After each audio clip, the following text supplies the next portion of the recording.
Let no man deceive you with vain words, for because of these things cometh the wrath of God upon the children of disobedience. Be not ye therefore partakers with them. For ye were sometimes darkness, but now are ye light in the Lord. Walk as children of light.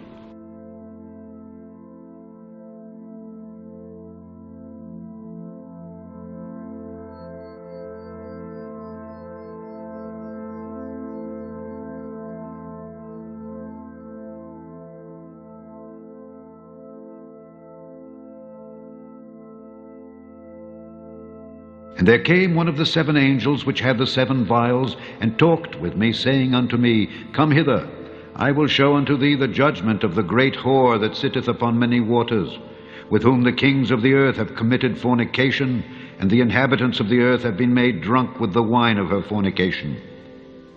So he carried me away in the spirit into the wilderness, and I saw a woman sit upon a scarlet-colored beast, full of names of blasphemy, having 7 heads and 10 horns.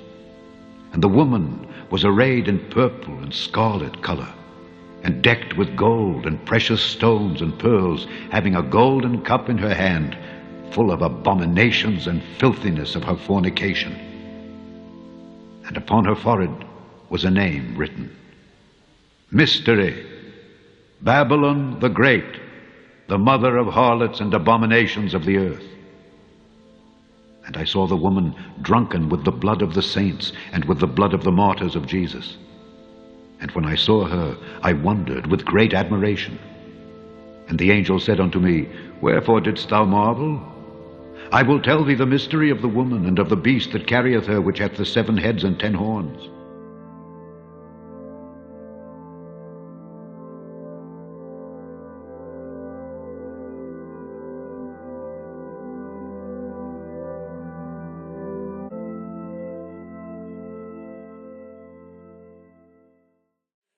Et in odorem suavitatis acceptus, supernis luminaribus misceatur. Flammas eius, Lucifer matutinus inveniat. Ille, in quam Lucifer, qui nescito casum, Christus filius tuus, qui regressus ab inferis, humano generis serenus iluxit, et tecum vivit et regnat in saecula saeculorum.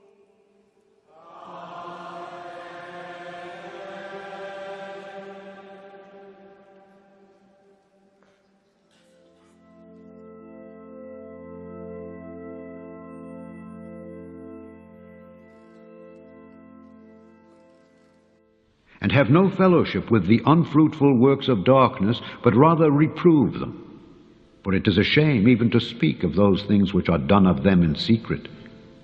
But all things that are reproved are made manifest by the light. For whatsoever doth make manifest is light.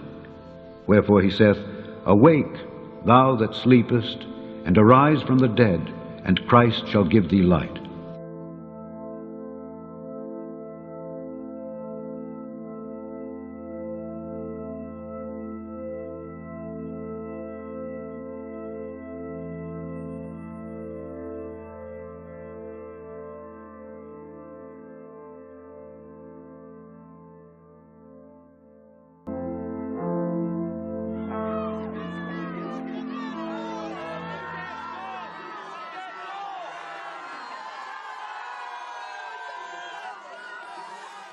Nella Chiesa non esiste il fai da te,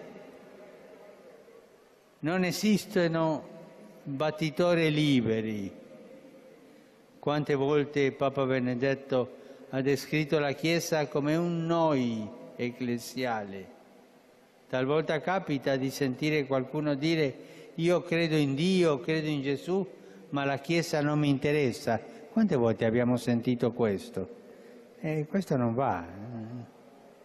c'è chi ritiene di poter avere un rapporto personale, diretto, immediato con Gesù Cristo, al di fuori della comunione e della meditazione della Chiesa. Sono tentazioni pericolose, sono tentazioni dannose, sono, come diceva il grande Paolo VI, dicotomie assurde. Hi there, my name is Alan Lamont. This video is an explanation of why I do believe that Pope Francis is the Black Pope, the superior Jesuit general, called by Jesuits the Father General. The general of the Jesuits is elected for life, but over the last few decades we've saw two generals resign. We have Pedro Rupi resigned before Hans Kolvenbach was positioned as the Black Pope. Then he resigned in 2008 for Father Adolfo Nicolas from Spain to be elected as the Superior General of the Society of Jesus by the 35th Congregation of the Jesuit Curie in Rome. Now if you go on the Jesuit website called the Jesuit Curie in Rome, I'll put this page on so you can see it now. It's called the House of the Superior General. And on the left there at the bottom you will see an article for Pope Francis. On the 31st of July 2013, quote, "It was a historical moment for all Jesuits in Italy and around the world." Now why was it historic? I'll explain that, but let me continue this quotation. It was a historical moment for all Jesuits in Italy and around the world to have Pope Francis presiding over the feast day Mass of St. Ignatius of Loyola. The spectacular view of more than 200 Jesuits from Italy, along with Father General and his council members, concelebrating with the Pope, and over 600 religious and lay collaborators participating in this event. Now, we have today a very unusual situation. We've entered a time that we've never entered before in regard to the Jesuit order.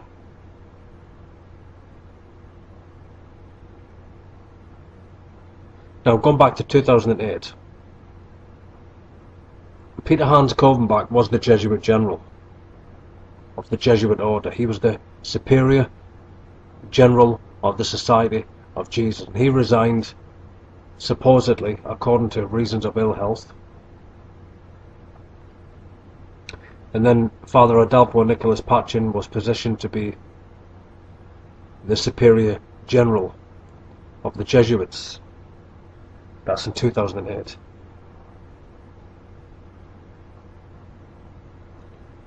And so with everyone looking at the Jesuits over the last few years, exposing the fact that they do control the New World Order, they're behind the Vatican, they're behind the One World Government, they're behind all of these interlocking groups that govern the New World Order. It's the Jesuits that have global governance. They control the One World Government. And the Jesuits realised that eventually people would be aware of this, because they're positioning their presidents and prime ministers out for all to see, and people will eventually realise that they're all Jesuit alumni, they all come from Jesuit universities, they're all under the power of the Pope of Rome, they're all Vatican Knights. Really what I'm saying is this: eventually people would realise that really the Jesuits do control all governments. They have complete control over the governments of the earth, because, I mean, even look at the European Union, look at Herman von Rompuy, you know, he's Jesuit trained from a Jesuit alumni university. This is how the Jesuits have the power they do, is through education. And so eventually they would position a Pope of Rome to be a Jesuit, to be a high Jesuit.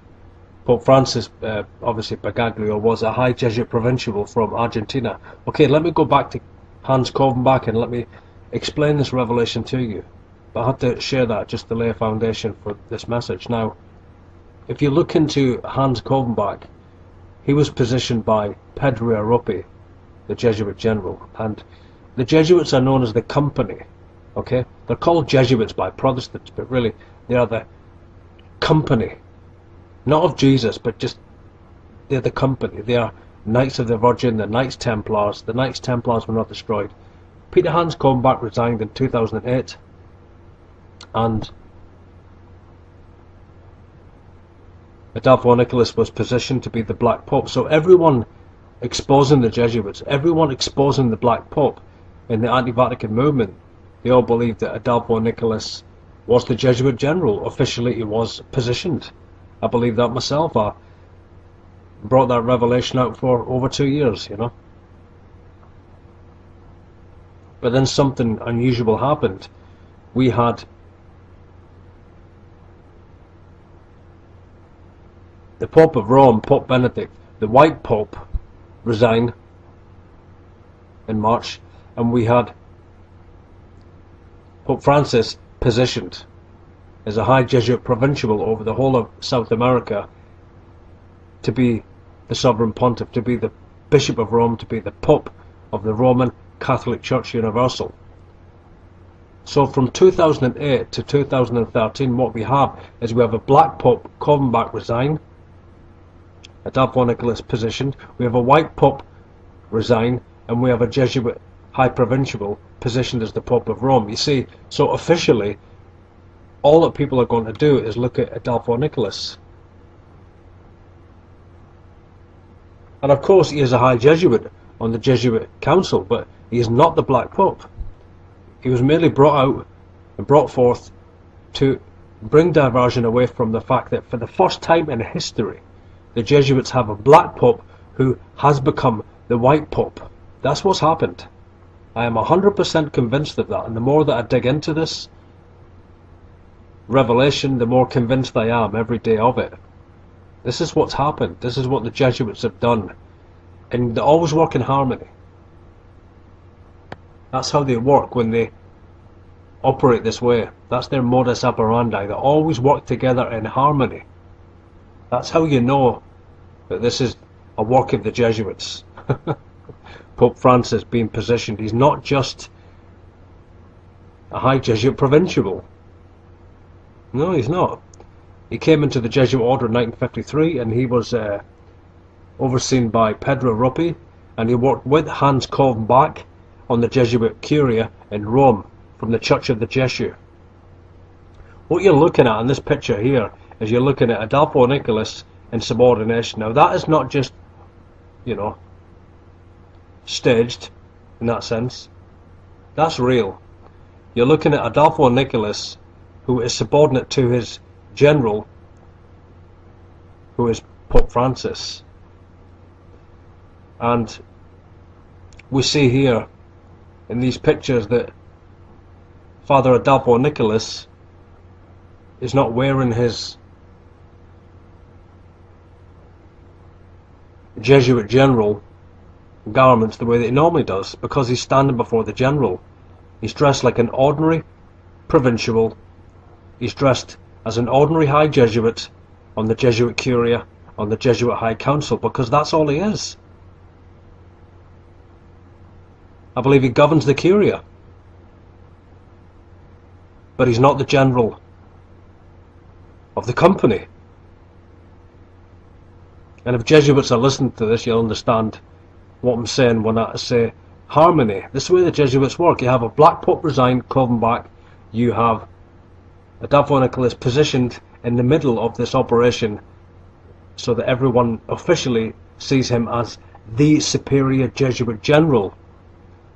So that when Pope Benedict resigns, suddenly no one was prepared for that, and then we have Pope Francis being ordained as the Pope of Rome. So this is the way the Jesuits work, always in deception, always in diversion. That's how they work. Okay, now I've had to explain that, and I'm not going to make this a long video, but I felt responsible to really explain that, because sometimes in the videos that I'm bringing out I don't go into it a lot And I have to remember that a lot of people don't have this revelation, and it's only really just really analysing this a couple of months ago that I realised exactly what the Jesuit Curia have done here. And it's very shrewd and it's very devious, but this is what they've done. They've positioned a black pope to be the head of the Jesuits, and also to govern the Vatican as the white pope. It's never happened before. But the only way they could do it, this is the only way they could do it, is to have Hans Kornbach resign. And he chose Adolfo Nicholas to be put forth as diversion, so that when Pope Francis becomes the Pope of Rome, no one would know that he's the Black Pope, no one would suspect that he's the Jesuit general, because Adolfo Nicholas is the general. But you see the harmony here, the harmony. That's the key to understanding this, the harmony. Okay. So we have a Black Pope today who is the Superior General of the Jesuits. Let me bring a conclusion. The Jesuits of Rome do control the world.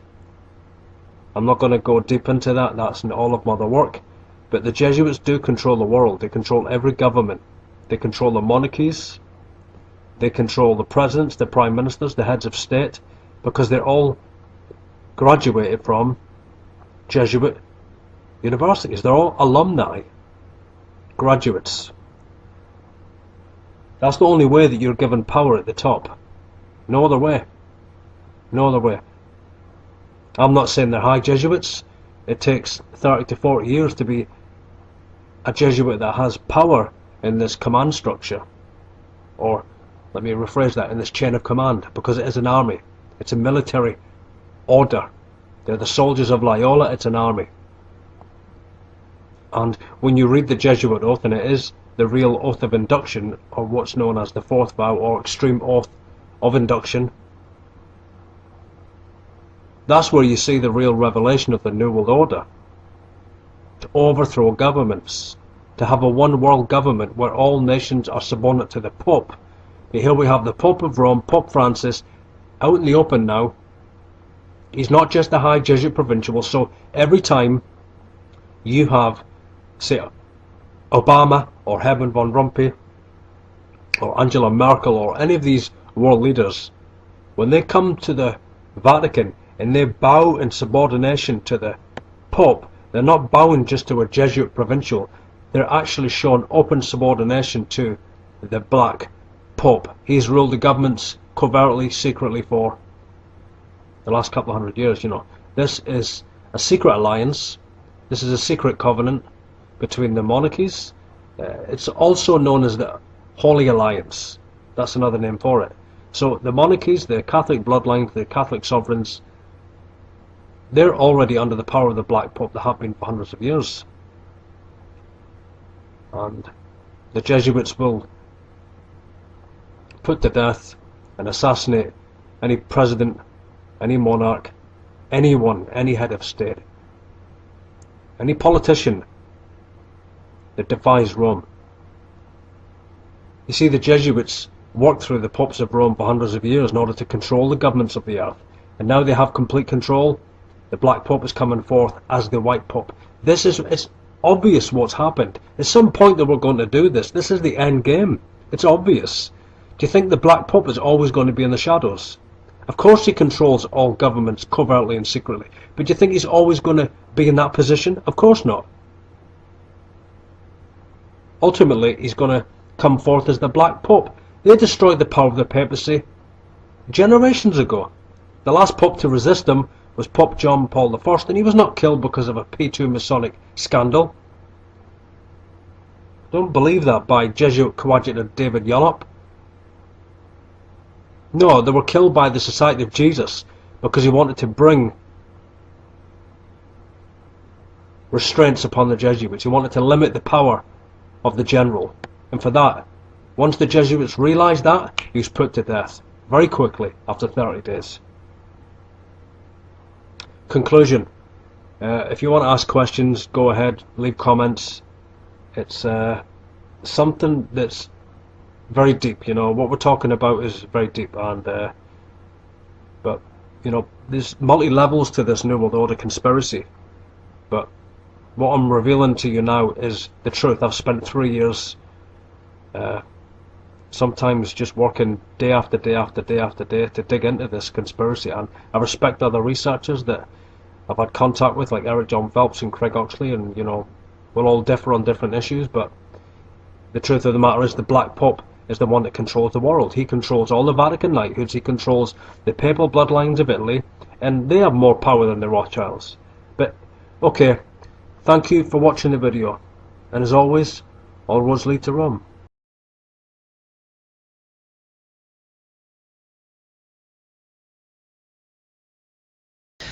Now I've got to admit I'm not so good with economics and the world of finance. The complexities of it are just too confusing. But maybe that's the point. Maybe it's meant to be too confusing for the average person, just like it suited the Catholic Church to keep the Bible too confusing for anyone to understand, so that they became the information guardians and could get away with whatever they liked. Maybe it suits bankers to have us ignorant of what they are up to as well.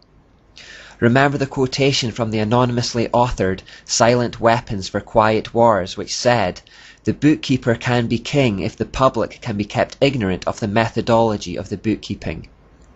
In the next couple of parts, I want to highlight how our money markets and banking systems are far more manipulated than we might imagine, and that most things that happen within them happen by design, not by chance. In his book, The Coming Economic Armageddon, which I'd highly recommend, David Jeremiah writes about some puzzling things that happened in the aftermath of the economic crash that hit in 2009. He says that failed institutions such as Bank of America, JP Morgan, Citibank and Goldman Sachs managed to pay back their billions of dollars in bailout funds early. Then, amazingly, in the first quarter of 2010, not one of these banking giants posted a loss. A virtually impossible feat equivalent to 4 Major League pitchers, each pitching a perfect game on the same day. How was such an astounding turnaround even possible? Was some kind of manipulation going on here? Some suspect it was a pre-planned event. He goes on to say, and then there is the strange case of the stock market flash crash miracle of early May 2010. If you're a market watcher, you may have experienced simultaneously apoplexy and angina as the stock market took a frightening bungee ride that Thursday. Call it panic buying, a plunge, a market correction, or some other euphemism, the Dow Jones posted its greatest intraday loss since the crash of 1987. After 2:30 p.m., in just 5 minutes, the Dow dropped 400 to 800 points. It went on to lose nearly 1,000 points in that precipitous dive. At 2:40 p.m., the descent stopped with a curious and startling upward jerk, as if the bungee cord had reached its nadir and its rider was sent vaulting back up to the apex. By 3:40 p.m., the Dow had recovered 383.17 points, an almost miraculous recovery in less than an hour. A financial miracle? Maybe not. It would appear there might have been intervention by a behind-the-scenes committee. Again, this isn't my favourite subject, but the economy is so fundamental to what's happening in the world today that we need to cover it. Let's try to understand this a little bit by working through a timeline. Back during the French Revolution in 1790, a man called Mayer Rothschild lived in Frankfurt, Germany, which was the birthplace of the Illuminati, if you'll remember. It has been suggested that the Rothschild family were in fact the financial backers to Adam Weishaupt. The Rothschild family had become incredibly rich by lending money to royalty, particularly Prince William IX of Hesse-Hanau. They discovered that lending to governments and monarchies was far more profitable than lending to individuals. The loans were far bigger and they were secured against the taxes of the people, making them relatively risk-free. This practice gave Mayer Rothschild big ideas, and around that time he made the bold statement that if he could control a nation's money, he could control the nation, regardless of who the political leader was at the time. Just a year later, in 1791, he put his plans into effect by establishing the first bank of the United States. That bank was given a 20-year charter by the American government through a man called Alexander Hamilton, who had served in George Washington's cabinet. Meyer Rothschild also gave his son, Nathan, £20,000 to establish a central bank in London, England. This became known as the Bank of England. Another son, Jacob or James, was told to do the same in France. Another son, Kalman, set up one in Naples for Italy, and finally, Salomon was sent to do the same in Vienna. Remember John Robinson's word from Proofs of Conspiracy. The primary goal of the Illuminist is to get the possession of riches, power and influence without industry, i.e. without working for it. Well, that's basically what money lenders do. They create money out of thin air, lend it at interest and receive more back without any effort on their part. This is called usury. It was outlawed in the Bible, but today the entire economy is based on it. Let me try to explain. This is a moneylender called Meyer, and this is another guy called John. They live in a brand new country called Freeland. Meyer goes to the newly formed government of Freeland and asks to establish a central bank to issue the currency of the country. The central bank will be privately owned and run. The government agrees. Now John decides he wants to build a house here in Freeland, but no money exists yet, so he goes to Meyer at the central bank and asks for $100 Freeland dollars to build it. Meyer gives him that $100 loan, which represents an immediate debt. That paper money basically says, you are in debt by this much. But on top of the $100, Meyer charges John a 10% interest rate which must be paid back over 10 years. That means that in total, John will have to work to pay back $158.40 over 10 years on the original principal debt of $100. The problem is, there's only $100 in circulation because that's all the Central Freeland Bank has printed. So how does John pay back $158.40 when there's only $100 in circulation? More money needs to be printed so that there's enough in circulation to cover the interest. So John goes back to the bank to ask them to print another $58.40 to loan him so that he can pay back the original debt. The bank conjures that $58.40 out of thin air and issues it to John, but at interest. They want 10% over 10 years on that money as well. So he's now in debt to the tune of $192.40. But there's only $158.40 in the system. So John goes back to ask for more to cover the shortfall again. They issue that at interest as well, and so on and so on. Under this system, there is never enough money in the system to pay off all debts. It keeps John in a perpetual state of debt to the bank. The only way he can meet his payments is if the bank issues more, which puts him further into debt. It's a spiral that grows exponentially and will eventually get out of control. John has to work harder and harder to generate more and more money without ever getting the benefit of it himself. The bank owns more and more of his labour, and more of his earnings are consumed by the repayments. Eventually John will fall into a state of exhaustion and will have to default on his loan, at which point the bank comes in and takes all his tangible assets, such as the house he has built and the land it sits on. So the bank has given out of this nothingness these pieces of paper or numbers on a computer screen that are worth nothing to John, and in return they have sucked up all his real solid, tangible assets that have intrinsic worth. They have gained riches without industry, without working for it. In the process they have also made a slave out of John, who has worked all his days trying to keep up with repayments. They have been parasites on his life. They have been getting richer in the process and leaving him with less and less. That's effectively what is happening in the world today, except the government is a middleman between the bank and John. John being us, the people. Governments borrow money from privately owned central banks who charge them interest for the privilege.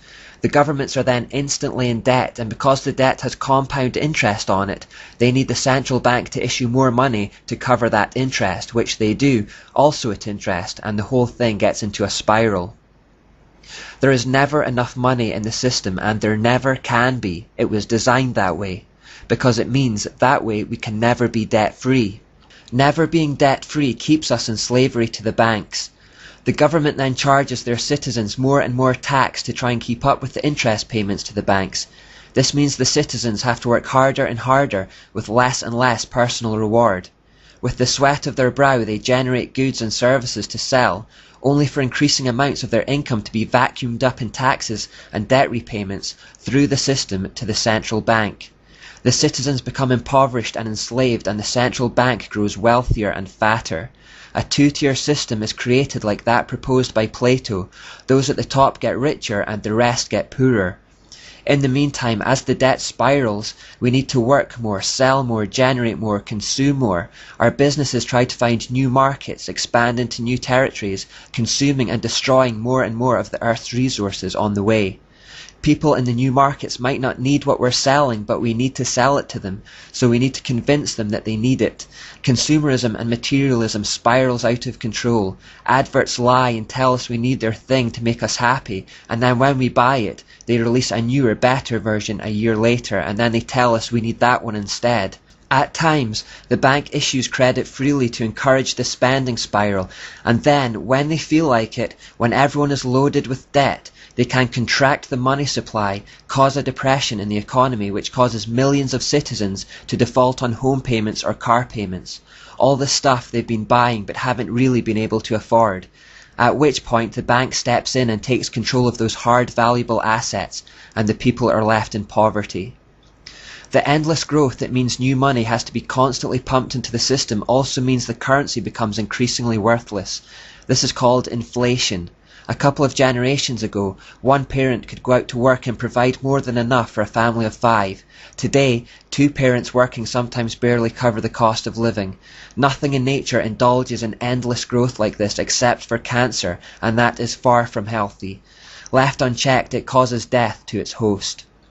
Likewise, there is not a single civilization in history that based its economic system on usury that didn't collapse into an exhausted heap in the end. There is no escape from it. That will happen to us too. Our whole economic system is headed for a huge collapse, and when it does, the elite money men will step in to snap up the valuable resources and consolidate global assets in the hands of a few. This would create a global two-tier system. What we have felt thus far are only tremors. There is something much bigger ahead. Remember the moment in Matthew 21 when Jesus arrived in the temple and found the moneylenders there. He got about as angry as Jesus is ever recorded to have been. He knocks over their tables and chases them out of there, calling them a den of thieves. That's what usury is. It's theft. In Proverbs 22:7, the Bible says that the rich rule over the poor, the borrower is a slave to the lender. We are all slaves to central banks now, which is why we are taxed at every turn. Our government is slave to those bankers too. They form a shadow government, just like Mayor Rothschild boasted about in 1790. Democracy is an illusion under this system. Most of us will also have car repayments, mortgages, or will have taken out credit on some other large purchase. It has been reported that Americans today now pay more tax than 19th century slaves and medieval serfs. If the borrower is slave to the lender, are any of us really free? Or did we just come to love our servitude because it was comfortable, like Aldous Huxley suggested we would? I've done my best to explain as far as I can understand, but like I said, economics isn't my forte at all. So what I've done is copied links to a few websites below that should help explain the situation in black and white. I should add I don't necessarily agree with everything on those pages and in those sites, but it will give you a good idea of what's going on. Finally, although my financial advice is admittedly worth very little, I would suggest that as our paper money becomes increasingly worthless and may one day soon collapse completely, it might be an idea to invest in something with real value, such as gold or silver. We should also try to pay off our private debts as soon as possible and to live as debt-free as we possibly can.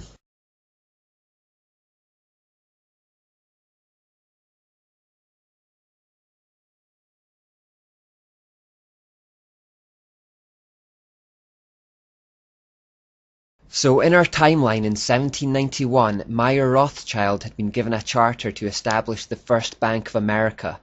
By 1811 this charter had expired and Congress voted against its renewal. Nathan Rothschild was not impressed and threatened. Either the application for the renewal of the charter is granted, or the United States will find itself involved in a most disastrous war. The United States stood firm, leading Nathan Rothschild to issue another threat that he would teach those impudent Americans a lesson. In 1812, therefore, backed by the money and wishes of Nathan, Britain declared war on the United States. The Rothschild plan was not to win the war for Britain, but simply to cause the USA to build up such a debt in fighting the war that they would have to allow the Rothschild bank charter to be renewed. This plan succeeded. In 1816, the Second Bank of the United States was established and given another 20-year charter. Thousands of British and American soldiers had died, but the Rothschilds got their bank. Around this time, the great patriarch of the family, Meyer Rothschild, died, leaving specific written demands for all those who would follow him. All the key positions in the Rothschild business interest were to be held by male family members only. The family was to intermarry with first and second cousins only as well. Many of these were arranged marriages. As well as preserving the purity of the bloodline, this would ensure that the family fortune would stay within their control. Consequently, of the 18 marriages by Meyer's children, 16 were with first cousins. Also, no public inventory of his estate was ever to be published. People were never to know just how wealthy and just how far-reaching their influence was becoming. The British war on America had proven very profitable, and so the Rothschilds repeated the trick by manipulating the Napoleonic Wars for their own ends. Nathan funded the Duke of Wellington through the Bank of England, while his brother James, who had been sent to Paris to start a central bank there, used their money to fund Napoleon. This war again generated massive risk-free debt for the Rothschilds. During the war, they also saw an opportunity to set up an unrivaled postal and courier service, who were to be allowed through both French and English blockades. It was these couriers who kept Nathan up to date with events, so that he could use that intelligence to manipulate the stock exchange. So good were these couriers that the news from the Battle of Waterloo was delivered to Nathan Rothschild a full 24 hours before Wellington's own courier. Being a day ahead of the curve, Nathan played a clever trick. At that time, British bonds were called consols, and upon hearing Britain had won the war, Nathan began selling all his consols. This made the other traders believe the British had lost the war, and in a frantic panic they started selling too. The effect of this was that the consols plummeted in value. Nathan then discreetly told all his workers to start buying up the consols they could lay their hands on. When news came through that the British had in fact won the war the next day, the value of the consols skyrocketed, giving Nathan a 20-to-1 return on his investment.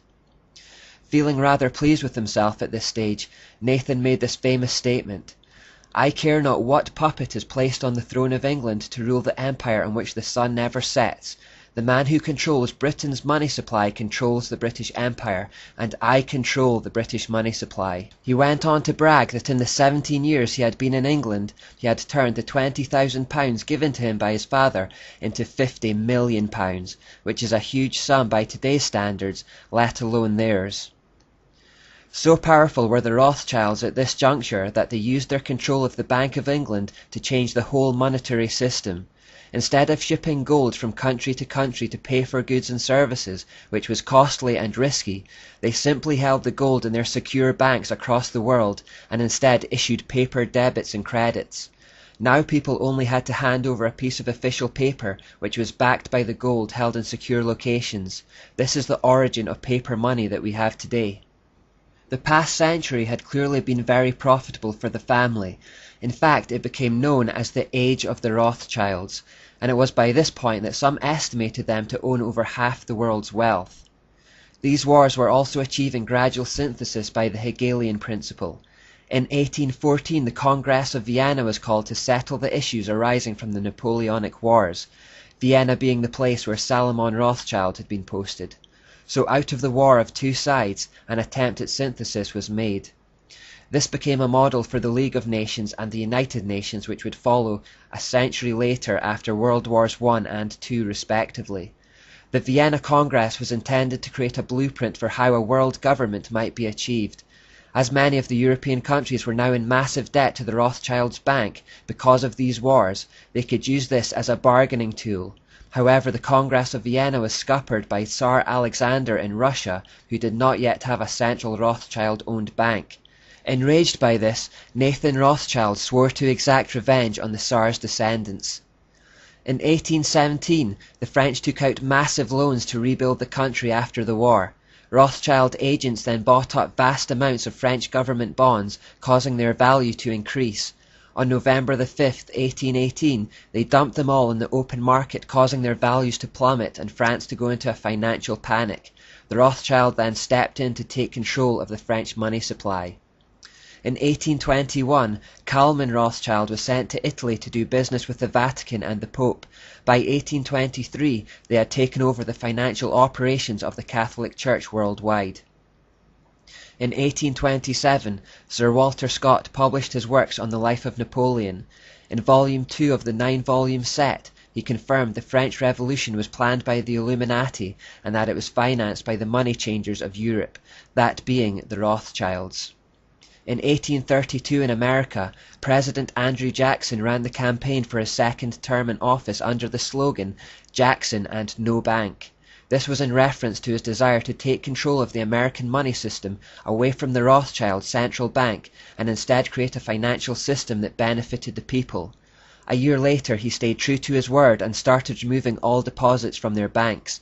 This caused the Rothschild to panic and they contracted the money supply, causing a depression. Jackson knew what was going on and echoed Jesus' words when he declared, "You are a den of thieves and vipers, and I intend to rout you out, and by the eternal God I will rout you out." On January 30th, 1835, a hired assassin tried to shoot President Jackson, but miraculously both his pistols misfired.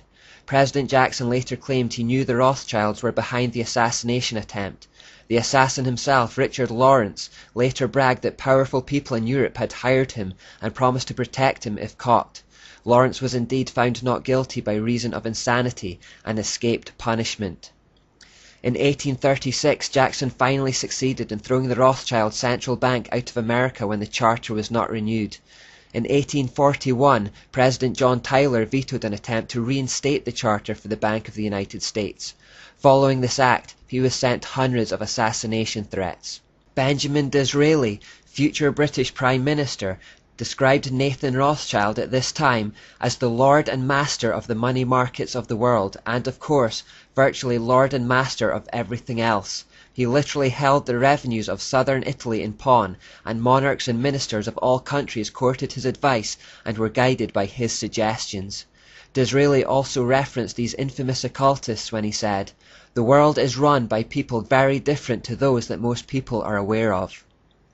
In 1845, President Jackson died, but before his death he was asked what his greatest achievement was. His reply, "I killed the bank." In 1846, Meyer Rothschild's wife said nonchalantly from her deathbed that, "If my sons did not want wars, there would be none." In 1850, James Rothschild of France was said to be worth 600 million francs, 150 million francs more than all the other bankers of France put together. In 1861, Abraham Lincoln, 16th President of the United States, began printing his own debt-free money and informed the public it was legal tender for all private and public debts. By the following year, close to $450 million had been printed and distributed. Lincoln would say of this that, "We gave the people of this republic the greatest blessing they ever had, their own paper money to pay all debt costs." That same year, the Times of London said, "If that mischievous financial policy which had its origin in the North American Republic should become indurated down to a fixture, then that government will furnish its own money without cost. It will pay off debts and be without a debt. It will have all the money necessary to carry on its commerce. It will become prosperous beyond precedent in the history of the civilized governments of the world. The brains and the wealth of all countries will go to North America. That government must be destroyed or it will destroy every monarchy on the globe." In 1865, Lincoln highlighted the danger of the money man, saying, "I have two great enemies, the Southern Army in front of me and the financial institutions in my rear. Of the two, the one in my rear is the greatest." Later that year, Abraham Lincoln was assassinated. Following a brief period of training in the Rothschild London Bank, a man called Jacob Schiff, a Rothschild born in their house in Frankfurt, was sent to the United States with the task to regain control of the United States through a central bank. He was to find desirable men and promote them to high places in federal government. In 1875, Jacob Schiff took control of the major banking house, Kuhn Loeb & Co., and formed associations with the other major bankers in the United States. In 1881, American President Garfield hinted at the way the Rothschild manipulated the money market, saying, "Whoever controls the volume of money in our country is absolute master of all industry and commerce. And when you realize the entire system is very easily controlled, one way or another, by a few powerful men at the top, you will not have to be told how periods of inflation and depression originate." In 1891, the British Labour leader made these statements regarding the Rothschilds. "This blood-sucking crew has been the cause of untold mischief and misery in Europe during the present century, and has piled up its prodigious wealth chiefly through fomenting wars between states which ought never to have quarrelled. Whenever there is trouble in Europe, wherever rumours of war circulate and men's minds are distraught with fear of change and calamity, you may be sure that a hook-nosed Rothschild is at his game somewhere near the region of the disturbance." Comments like these worried the Rothschilds, and towards the end of the century they bought the Reuters news agency to gain some control of the media, that is, the information flows. Reuters became a central source of news that supplied individual outlets around the world with news it wanted to be known.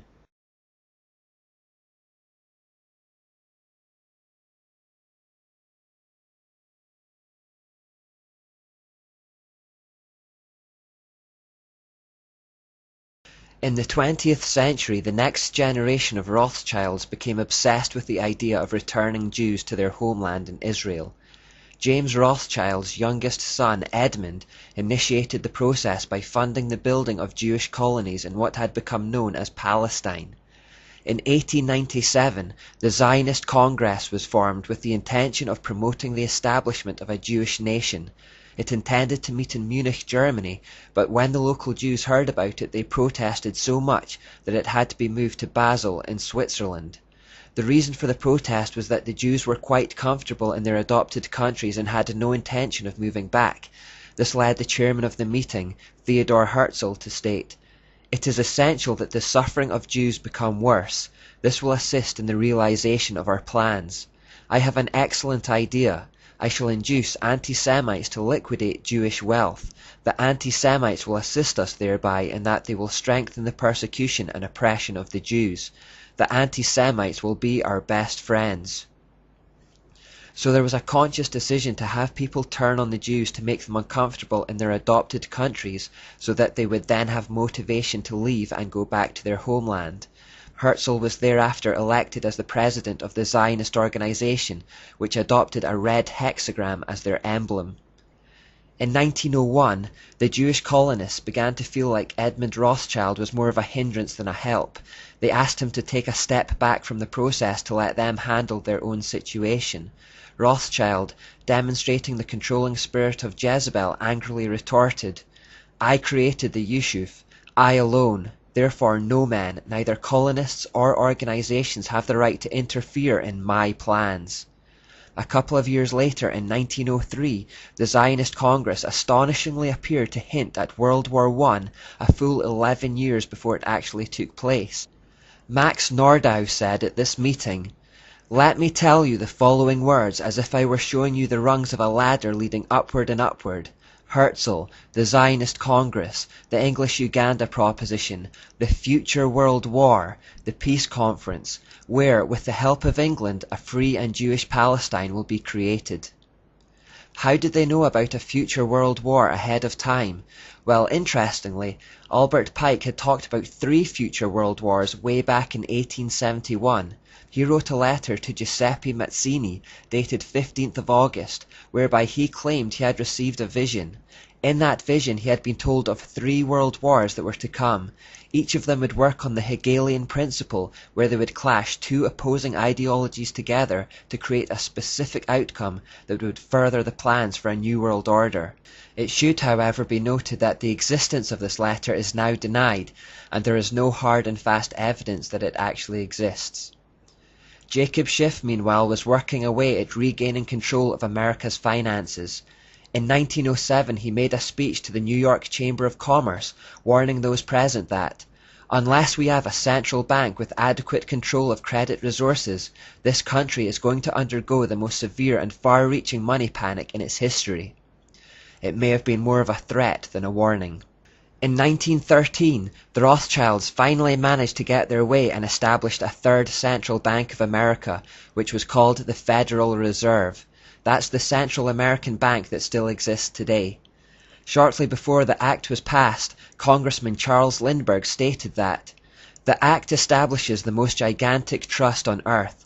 When the President signs this bill, the invisible government of the monetary power will be legalized.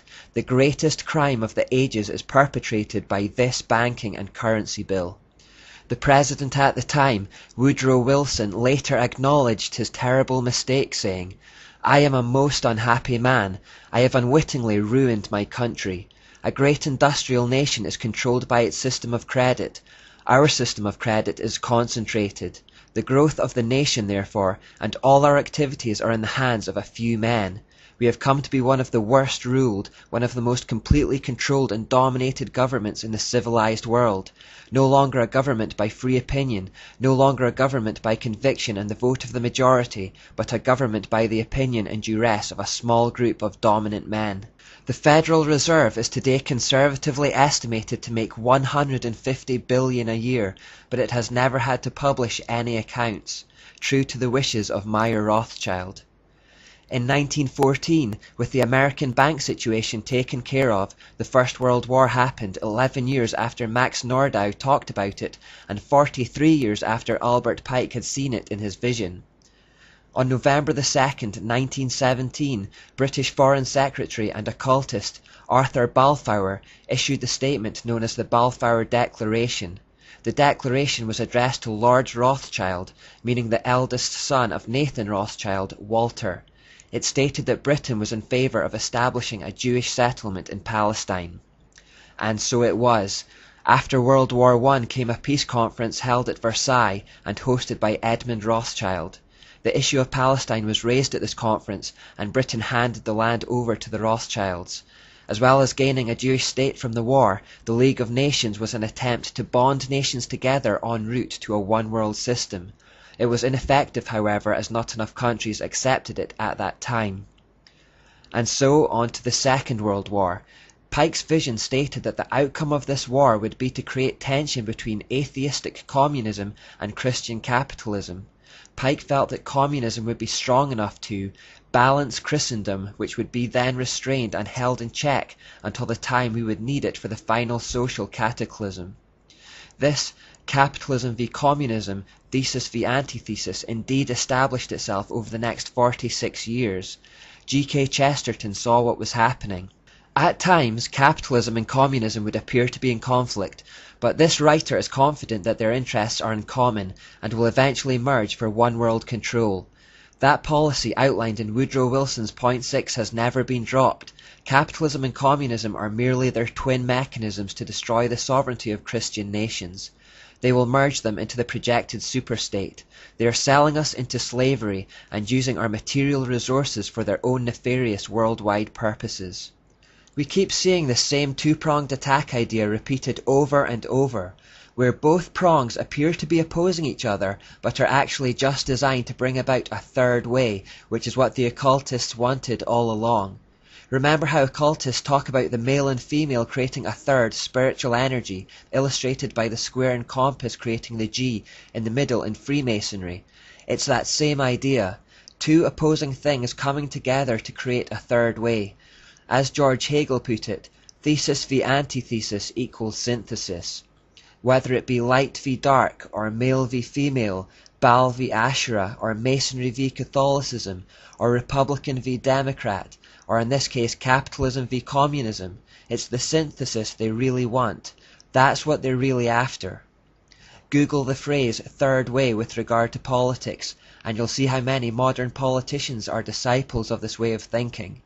Vladimir Lenin, the communist leader, highlighted the fact that the war between capitalism and communism was just part of something much bigger when he said, "I don't care what becomes of Russia. To hell with it. All this is only the road to a world revolution." Incidentally, the Third World War in Albert Pike's vision was said to happen between the Jews and the Muslims. Pike believed that supporters on both sides, already tiring of war from previous conflicts, would fight themselves into a state of mental, physical, spiritual, and very importantly, economic exhaustion. The world would then be ready for the coming Antichrist to save them from it all. Albert Pike said of that time that, "We shall unleash the nihilists and the atheists, and we shall provoke a great social cataclysm which in all its horror will show clearly to all nations the effect of absolute atheism, the origins of savagery and of most bloody turmoil. Then everywhere the people will be forced to defend themselves against the world minority of the world revolutionaries, and will exterminate those destroyers of civilization and the multitudes, disillusioned with Christianity, whose spirits will be from that moment without direction and leadership, and anxious for an ideal, but without knowledge where to send its adoration, will receive the true light through the universal manifestation of the pure doctrine of Lucifer, brought finally out into public view. A manifestation which will result from a general reactionary movement which will follow the destruction of atheism and Christianity, both conquered and exterminated at the same time." Notice what he's saying here, that they would conquer and exterminate both Christianity and atheism at the same time. You see, the Enlightenment era that we've been studying in this third section gave birth to atheism, which was one of the hallmarks of the modern era. It was basically people trying to escape from God. But that period, defined by an increase in atheism, was only meant to be a temporary phase in the long-term plan, according to Pike. After the modern era, the world would then enter into what we now call the postmodern era, which is where we currently are today, a time in which people would move away from outright atheism towards strange religion, mystery religion. This represents the time when the mysteries would start to externalize themselves. They would gradually move out from the shadows and into the open. Mankind would come to be fed up with both Christianity and atheism, and would return to the synthesized mystery religion. In this condition, they would be ready to finally accept the manifestation of Lucifer, the Antichrist. We are already seeing this happening. Far fewer people than we realize are now outright atheists. Atheism is too cold, it's too heartless for the average person. People want to believe they'll see their friends and family again after death. And God has written eternity into our hearts, so it's a natural craving. Many have already moved towards a form of spirituality based on the occult, but which they think is wholesome and true. They often talk about being a spiritual person, but not subscribing to any specific religion. And the Bible tells us that this would happen. Paul wrote to Timothy about the last days in his second letter, saying that people would act religious, but they will reject the power that could make them godly. He also says, "For a time is coming when people will no longer listen to sound and wholesome teaching. They will follow their own desires and will look for teachers who will tell them whatever their itching ears want to hear. They will reject the truth and chase after myths." Just to tie off one loose end before we finish this part, in 1930 the Rothschilds established the first World Bank in Switzerland. Just 4 years later, banking secrecy laws were changed in Switzerland, making it an offence punishable by imprisonment for any bank employee to violate bank secrecy. This ensured that bank secrets were kept that way, and no one really knows what goes on inside. This bank was the forerunner to the present-day IMF and the World Bank.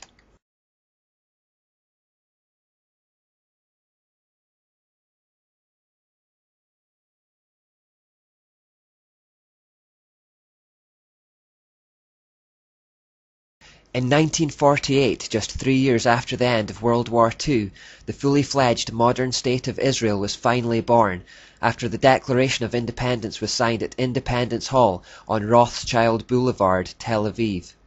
American President and 33-degree Freemason Harry Truman was the first to officially recognize Israel as a sovereign state. Most of the rest of the world soon followed.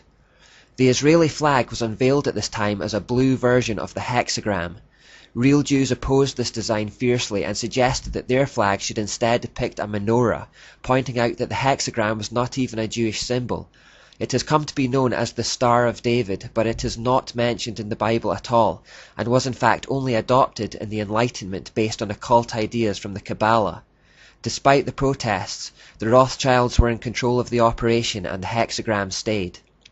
Now hexes are often used to place a curse on people. Remember, Hitler placed hexagrams on Jews during World War II to represent that they were cursed people. It's conceivable that this hexagram may be an attempt to curse the Jews. Now here's a very important point before we finish off this third section. Many people who have studied this subject have noticed that the Rothschilds and others like them claim to be Jewish. They see how they have been the driving force behind the formation of the nation of Israel. Consequently, they have become intensely anti-Jewish or anti-Semitic, believing that the Jews are the source of the world's problems. I need to make this absolutely clear. They aren't. They really aren't.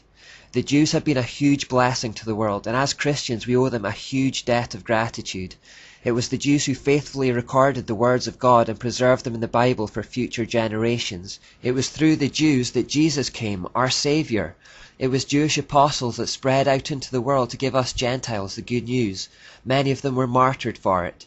John 4:22 says that salvation comes through the Jews. Christianity is like the branches on a Jewish root. Without them, there would be no us. The Jews are still God's people. So how do we square that with these seemingly Jewish occultists behind so much evil? Well, if you've been following this study from the start, you'll be able to answer the following question. How did Satan take down God's reputation in Europe, and how did he discredit Christianity? He used fifth column tactics. He became part of the thing he wished to destroy. The Roman Catholic Church, and in particular the Jesuit order, put on a mask of Christianity and concocted evil plans under the banner of the Christian cross. That's what sickened people of God and Christianity in Europe. People saw the horrific things being done in the name of Jesus and were turned off Jesus, even though it was nothing to do with Jesus. So how would Satan look to discredit and destroy the Jews? By using the exact same fifth column tactics, by pretending to be part of the thing he wished to destroy. Satan has no new tricks. He would use people who pretend to be Jews and who through their actions would sicken the world of them. In Revelation 2:9 we read, I know about your suffering and your poverty, but you are rich. I know the blasphemy of those opposing you. They say they are Jews, but they are not, because their synagogue belongs to Satan.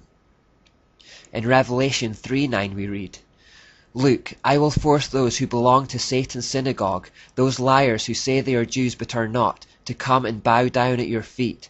They will acknowledge that you are the ones I love. Remember the explicit words of Theodor Herzl that it would aid their plans to stoke the fires of anti-Semitism and to have people turn on the Jews. These so-called Jews are not Jews at all, just like the Catholics were not Christians at all. They are pretending to be the thing they wish to destroy. Remember the Jesuit oath. Among the Reformers to be a Reformer, among the Huguenots to be a Huguenot, among the Calvinists to be a Calvinist, among the Protestants generally to be a Protestant, and even to descend so low as to become a Jew amongst the Jews. Jews and Christians are the two people groups Satan wishes to destroy because they are the only two people groups that aren't rooted in his Babylonian system. Don't listen to the lie of Satan that the Jews are the enemy. They are the root through which Christianity came. Christians have been grafted onto a Jewish vine in a sense. We owe them a debt of gratitude. When we were far from God, Jews loved us enough to bring us the message of the gospel. Now that the roles have been reversed to a certain extent, and in this time of the Gentiles as it were, where so many Jews haven't recognized their Saviour, we should love them enough to do what they did for us and bring them Jesus. Love the Jews. Don't be played by Satan's deception. As for the establishment of the Jewish state, God uses the plans of the wicked against them. He uses even evil intentions for good. Romans 8:28 tells us that God causes everything to work together for the good of those who love God. It has always been God's plan to return the Jews to Israel, and was prophesied many times in the Bible through Ezekiel and Isaiah, to name but two. But why have the Rothschilds been so keen to establish an Israeli state anyway? Why have they worked so hard for so long to regather the Jews back in one location? There seems to be one obvious conclusion, and the more I've studied it, the more this makes sense. If you gather them all in one location, it's easier to destroy them. As simple as that. The occultists think they are herding the Jews like cattle into a small area so that they can wipe them off the map in one fell swoop. We already know from our study of Islam that they believe their false Messiah can't come until all the Jews have been destroyed. We've already heard Albert Pike talking about a World War III to be centered on Muslims against Jews. Anyone who has read the Bible, particularly Ezekiel, knows that it prophesies a time when surrounding Arab nations along with Russia and others will one day surround Israel, looking to completely annihilate it. So from all angles it seems very much like this is what the occultists are up to. However, scholars of Bible prophecy will know that when the invaders surround Israel, looking to wipe it off the map, God himself will intervene and protect the Jewish people in a spectacular and terrifying fashion. The invading army will themselves be annihilated in an awesome display of power from Almighty God. They think they are plotting the destruction of the Jews, but they are in fact digging their own graves. What they intend to do to the Jews will be done to them. The troubles in the Middle East are slowly building up to that crescendo moment as we speak. Finally, we've spent a lot of time looking at human beings during the Enlightenment section, but I want to keep re-emphasizing that they are just puppets for Satan who is behind them all. Our enemy is spiritual, not physical. In 1 John 2:18 we read, "Dear children, the last hour is here. You have heard that the Antichrist is coming, and already many such Antichrists have appeared. From this we know that the last hour has come." These Antichrists are all humans trying to pave the way for the Antichrist, but they are all just princes of Tyre being controlled by the spiritual king of Tyre behind them.